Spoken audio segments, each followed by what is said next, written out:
আসসালামু আলাইকুম। চলে আসলাম নতুন একটি রেসিপি নিয়ে। আজ আমি রান্না করে দেখাবো গরুর মাংস। বাসায় কিছু মেহমান আসবে, তাদের জন্য অল্প মশলায় খুব সহজে কিভাবে গরুর মাংস রান্না করলাম, চলুন তাহলে শুরু করা যাক। গরুর মাংস রান্না করার জন্য প্রথমে এখানে আমি 4 কেজির মতো গরুর মাংস নিয়ে নিয়েছি। মাংসটা আমি কেটে ধুয়ে পরিষ্কার করে নিয়েছি। এবার আমি চুলায় একটি হাঁড়ি বসিয়ে দিয়েছি। এবার এর মধ্যে দিয়ে দেব তেল।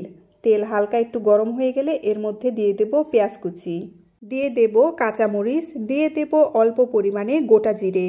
এবার গোটা মশলাগুলো দিয়ে দেব তেজপাতা, দারচিনি, এলাচ, কালো এলাচ, লবঙ্গ, গোলমরিচ। এখানে আমি গোটা মশলার পরিমাণ কম দিয়েছি, কারণ এই মশলাগুলোই আমি হালকা একটু ভেজে গুঁড়ো করে নিয়েছি মাংসে দেওয়ার জন্য। এবার অল্প আঁচে নেড়েচেড়ে পেঁয়াজটা আমি হালকা করে ভেজে নেব। পেঁয়াজ হালকা একটু নরম হয়ে গেলে এর মধ্যে দিয়ে দেব অল্প পরিমাণে পানি। এবার এর মধ্যে দিয়ে দেব আদা রসুন জিরে বাটা। আদা রসুন জিরে আমি একসাথে বেটে নিয়েছি।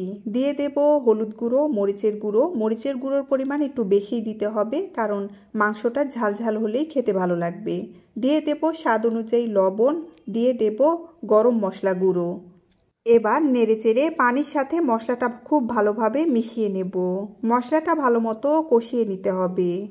মশলাটা আমি অল্প আছে 10 থেকে 15 মিনিটের মতো কষিয়ে নেব।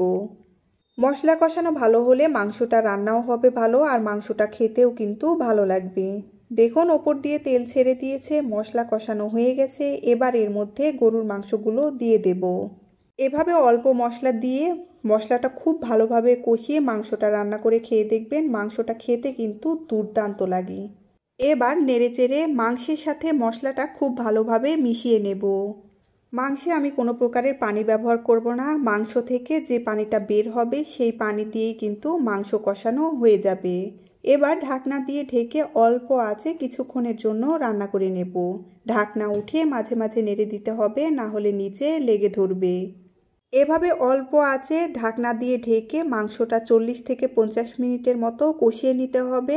মাঝে মাঝে ঢাকনা উঠিয়ে মাংসটা নেড়েচেড়ে দিতে হবে, যাতে নিচে লেগে না ধরে আর সব মাংসগুলোই সমানভাবে সেদ্ধ হয়। আমি মাংসটা 40 থেকে 50 মিনিটের মতো কষিয়ে নিয়েছি। এবার এর মধ্যে দিয়ে দেব আলু।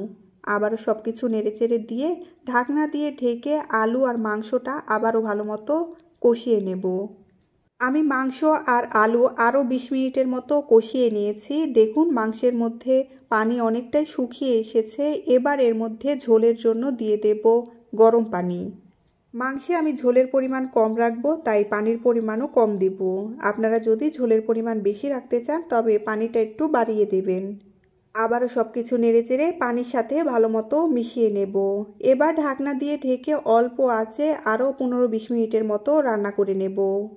আমি অল্প আঁচে 20 মিনিটের মতো রান্না করে নিয়েছি। দেখুন মাংস রান্না অনেকটাই হয়ে এসেছে। এবার এর মধ্যে দিয়ে দেব কয়েকটা কাঁচামরিচ, আর দিয়ে দেব কয়েকটা রসুন, আর দিয়ে দেব অল্প পরিমাণে গরম মশলা গুঁড়ো। ঢাকনা দিয়ে ঢেকে আরও কিছুক্ষণ রান্না করে নেব।